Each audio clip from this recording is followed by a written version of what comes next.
Hello, my name's Florence. Welcome to the theobspod. I'm an NHS obstetrician, hoping to share some thoughts and experiences about my working life. Perhaps you enjoy Call the Midwife, maybe birth fascinates you, or you're simply curious about what exactly an obstetrician is. You might be pregnant and preparing for birth. Perhaps you work in maternity and want to know what makes your obstetric colleagues tick, or you want some fresh ideas and inspiration. Whichever of these is the case, and for that matter, anyone else that's interested, the theobspod is for you.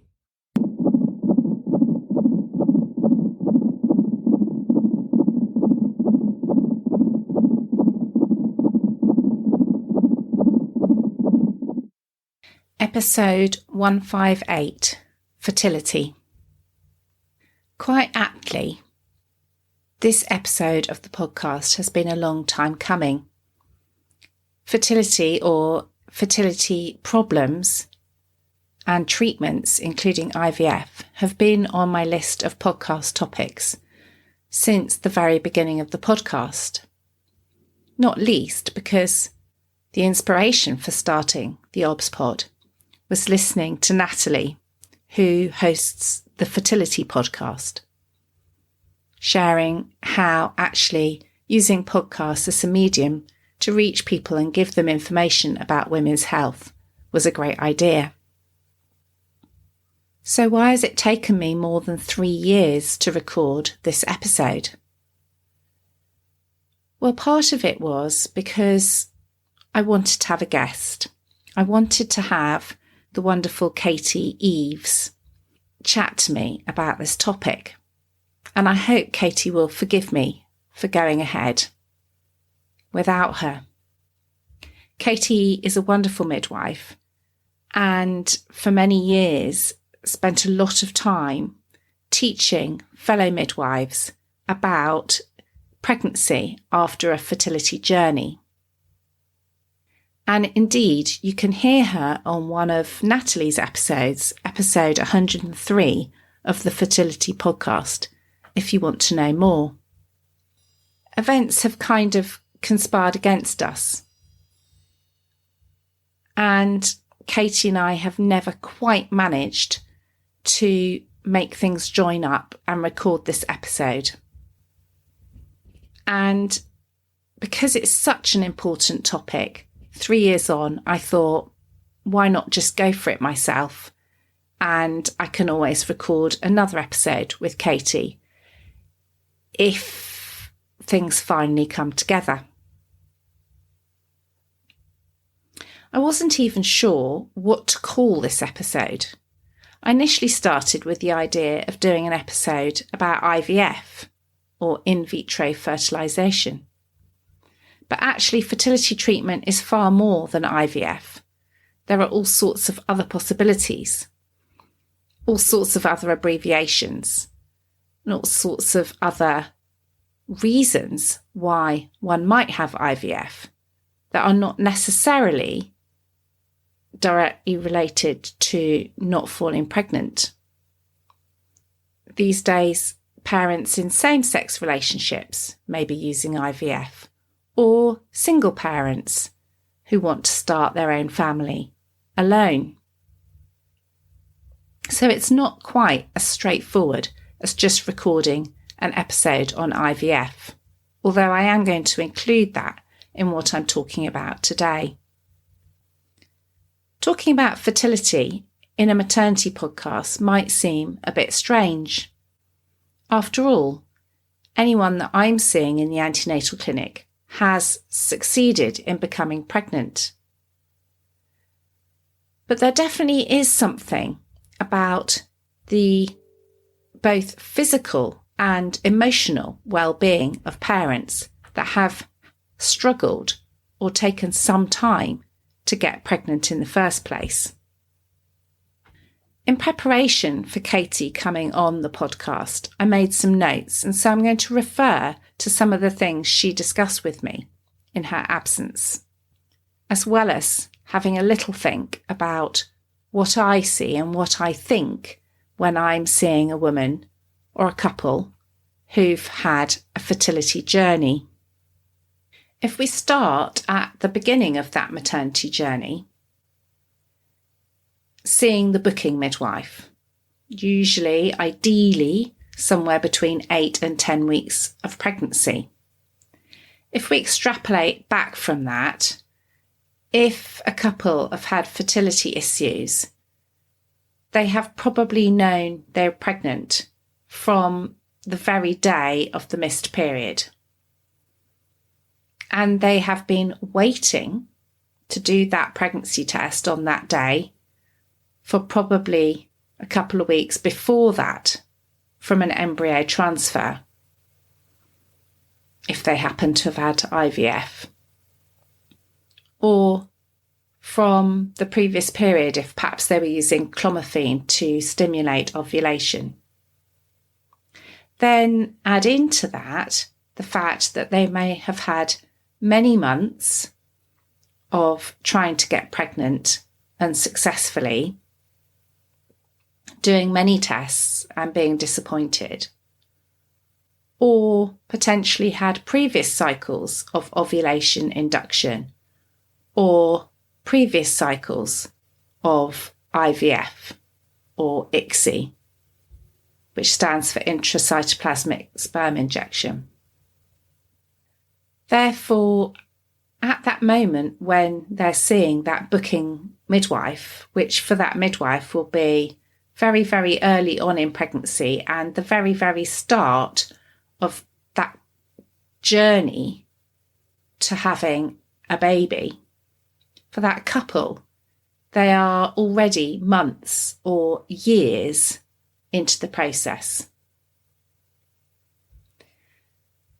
At this booking appointment, we have to decide, are we going to label an IVF or fertility assisted pregnancy as, in inverted commas, high risk or low risk? And there doesn't seem to be any standardization. Different maternity units do different things. And there's also variation over time. So during my career, I have seen a shift from an IVF pregnancy, as an example, being deemed high risk, needing consultant input, needing certain treatments and recommendations, to being deemed low risk, being suitable for midwifery care, not needing obstetric or medical input or intervention. And I can't help but think that part of that is to do with the huge number of IVF or fertility-induced pregnancies these days, and the capacity to think whether we should be seeing these women, and certainly if we are seeing these women, to what end, with what benefit for the woman. Some women, it's true, find a consultant appointment reassuring, but other women, deemed in inverted commas high risk, find that actually distressing. This very cherished, very, very longed for pregnancy is now deemed risky. So we need to think carefully about how we describe that and how we tailor that woman's care to what is helpful to her. Let's consider for a moment what sort of numbers we're talking about. Well, if you've had IVF, the numbers of cycles and treatment is very carefully regulated by the Human Fertilisation and Embryology Authority, HFEA. And if you go on their website, you can very easily look at the statistics. If you take 2021 as an example, because that's where most of the latest data is, and you look at the national statistics, in England and Wales, there are 624,828 live births. And if you then go to the HFEA website, you can see that around 55,000 patients had IVF or DI, donor insemination, treatment at HFEA licensed fertility centres in the UK in 2021. And they talk about the fact there have been 76,000 cycles in 2021, and this being a 10% increase from 2019. And if you go back a little bit further, you can see that this is generally increasing. There were 67,000 cycles in 2013 when there was kind of a bit of a review of the IVF state of play in England and Wales. Of course, not all these cycles result in pregnancy. And when you look at the success rates, there are huge variations depending on age and the reason why one might be having fertility treatment. But the average birth rate from IVF with a fresh embryo transfer is 22%. So looking back at those stats from 2013, which was the best one I could find in terms of numbers of actual babies born, 67,000 cycles of IVF resulted in 15,283 babies being born. In the same figures from 2021, they also state that 90% of couples having fertility treatment were in a heterosexual relationship. And I find that quite astonishing because that seems like a very high number. And they do comment that there is the biggest increase in cycles for people in same-sex relationships, women with no partner, or also surrogacy. But the numbers are much smaller. 2,200 people having IVF were in female same-sex relationships, and 2,800 people having treatment were single. So we have to bear in mind there may be different reasons why people are accessing fertility treatment, and that not all fertility treatment and not all IVF pregnancies are necessarily subject to the same sort of background reasons for having gone through that treatment, let alone sort of underlying causes for potentially not getting pregnant. The final thing I want to say about the statistics from the HFEA is that, shockingly, the stats of NHS funded cycles in England is 24%. So that means if you're seeing a couple or a pregnancy resulting from IVF in your NHS maternity service, there is a very high chance that to achieve that pregnancy may have been the result of the ability to pay for it. That may not have been an easy journey. It may have been very difficult to obtain funding. And that also means that potentially people that don't have access to funding are being excluded from being able to access treatment and get pregnant. So that financial burden and financial stress may also be on the people that we're seeing in early pregnancy in our maternity service. A lot of things to think about and be aware of when being empathetic and helpful meeting that woman for the first time. So if we turn back to that booking appointment, one of the things staff can find a little bit confusing is the idea that if one has had assisted conception, particularly IVF or ICSI, the date is the date. we actually know exactly when this baby was conceived. We know exactly when the embryo was fertilised. Therefore, the idea of changing dates with a dating scan, which would normally be recommended for many pregnancies, to do with the measurement of the crown rump length, the length of the baby at that first 12-week scan, is not the correct approach for an IVF or ICSI pregnancy. The date of embryo transfer and the due date given to a couple by their treatment centre is the due date. It should never change because it is accurate. Sometimes women are distressed if we refer to the fact that they may or may not have had a donor egg used as part of their treatment. And obviously we need to be sensitive. If it's not their egg, then it isn't that we're starting to tell them it's not their baby. Far from it.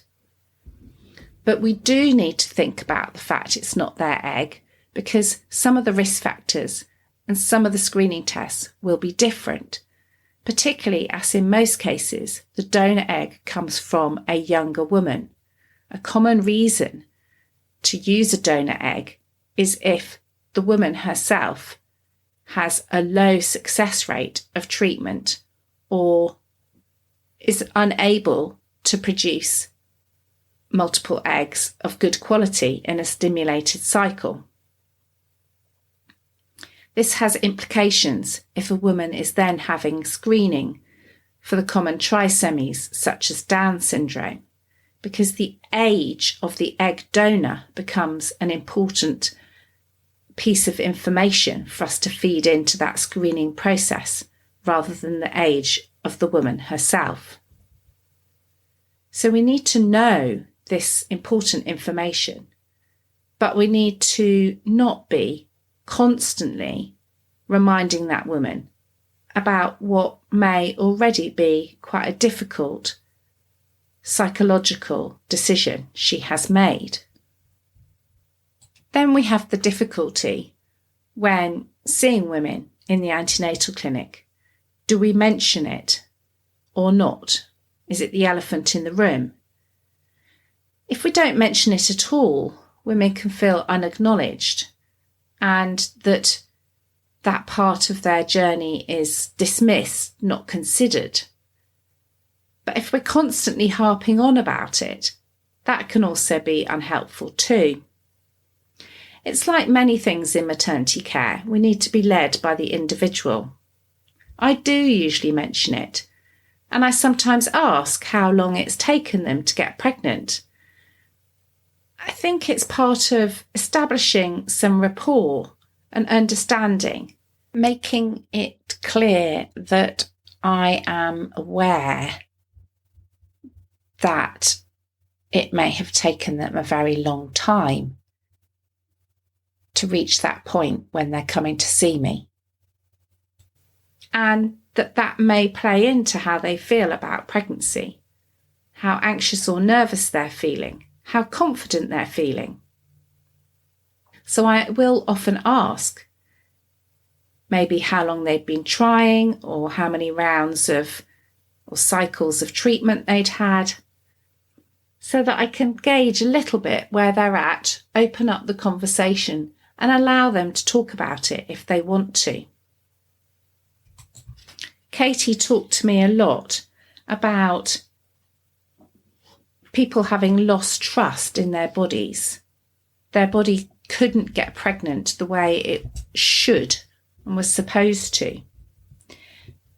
Sometimes during my training, we used to refer to precious babies, a terminology that I hated and that really has gone out now. All babies are precious, after all. She said that she preferred to talk about precious mums, mothers that need a little bit of extra care. That mum won't have confidence in her body If she couldn't even get pregnant naturally, how is she going to carry that pregnancy? How is she going to give birth? How is she going to cope as a mother? She talked to me about the fact that every month with a failed pregnancy test, you feel your body has failed. You can end up programmed to believe your body failed. And you can't just flip a switch when you're pregnant to suddenly believing that you're a success. And you can't suddenly flip to feeling you fit into the maternity system. You have doubts. Can my body do what it's now supposed to do? And definitely I see this in my clinic. Many of you will know I see quite a number of women with mental health problems alongside my more mixed population of women. And I definitely see women who have wanted for years and years to become pregnant, and then when it actually happens and they are actually pregnant, instead of that relief and joy, they're suddenly confronted by difficult feelings of doubt, sadness, fear, anxiety. And then that's very confusing because it's something they've wanted for so long, and they're puzzled why they're not overjoyed, and they find it difficult to admit they're not overjoyed. So to have conversations and explain to them that many couples going through a fertility journey will struggle, will not necessarily find it easy being pregnant, and that they may have lots of difficult feelings to process, and that this is not unusual, and we are there to help them and be alongside them during that journey, can be very beneficial. One of the key differences between different units is whether or not one offers induction of labour as a standard to all women that have been through fertility treatment, or particularly IVF. The background to this is some evidence that suggests a slightly higher chance of stillbirth in IVF pregnancies. Where I work, we used to automatically offer induction of labour around 40 weeks for women who'd got pregnant through IVF. And then we stopped and focused on things like maternal age or underlying raised uterine artery Dopplers, so things particular to that individual woman rather than a blanket policy relating to fertility treatment. But I know it can be confusing for women because some women will be on forums for fertility treatments or with other women who have had IVF and who are now pregnant. And they find it confusing that at one hospital induction is being recommended and at another hospital it isn't. So I thought for today I'd have a quick look and see, hang on a minute, what is the evidence? I did find a helpful paper, which I'll put in the programme notes, which talked about the risk of stillbirth being possibly up to 4 times higher than in women that had not had fertility treatment. And it breaks down the risks or chances between IVF and ICSI. The paper's fairly old, 2010, and it was done in a large cohort study of around 20,000 pregnancies in Denmark. And it did say that they don't really understand why there is a difference. And they did try and balance out for confounding variables. So there definitely is some data there, which made me think perhaps I should be having more conversations, or certainly more in-depth conversations with women about what are the chances and what do they want to do. As usual for this episode, I did a little bit of reading and thinking about the topic before sitting down to record. And I decided I couldn't possibly do a completely comprehensive episode on every aspect of fertility, because there are so many different fertility treatments and there are so many reasons why one might be pregnant after a fertility journey. So hence the fact I decided to focus a bit on the more general. I'm hoping that recording this episode has piqued your interest and perhaps you'll go off and explore things a bit. And as usual, I'm going to attach some links that I think might be helpful. Last year, the Royal College of Nursing produced some new guidance on transitions from fertility to maternity care. And there's a nice article about it on the Human Fertilisation and Embryology Authority, HFEA, website. It details the fact that the guidance came about as a result of concerns expressed about the journey between a positive pregnancy test following fertility treatment and the safe birth of a baby, and that this could be very complex when moving from fertility to maternity services. I find it interesting that this has been produced by the Royal College of Nursing. This is not the first time that I've come across some good information for pregnancy that's being produced by the College of Nursing rather than that of midwifery, which would seem the obvious place. One of the reasons I think this document is very helpful is it not only talks about maternity services and midwifery, but it also talks about early pregnancy care, the possibility of miscarriage, and yes, termination of pregnancy. It does happen even after a very longed for and lengthy fertility journey. So for my zesty bit, I would like you to maybe dip into that document and also just reflect on the next time you see a family who have come to maternity services through some form of fertility treatment, that you acknowledge that you listen to them, you ask how they're feeling about that, and you realise that it may not be total relief and joy. It may be that the pregnancy itself continues to be a source of anxiety, and try and help them build that confidence, build confidence that we're going to look after them, but also build confidence in their body and their ability to carry that baby, birth that baby, and look after the baby at the end of it all. So it's a quick dip into fertility, which I hope has been helpful, and I'll see you all again soon. I very much hope you found this episode of the theobspod interesting. If you have, it'd be fantastic if you could subscribe, rate and review on whatever platform you find your podcasts, as well as recommending the theobspod to anyone you think might find it interesting.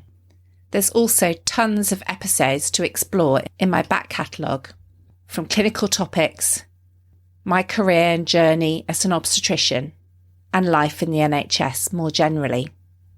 I'd like to assure women I care for that I take confidentiality very seriously and take great care not to use any patient identifiable information unless I have expressly asked the permission of the person involved on that rare occasion when it's been absolutely necessary.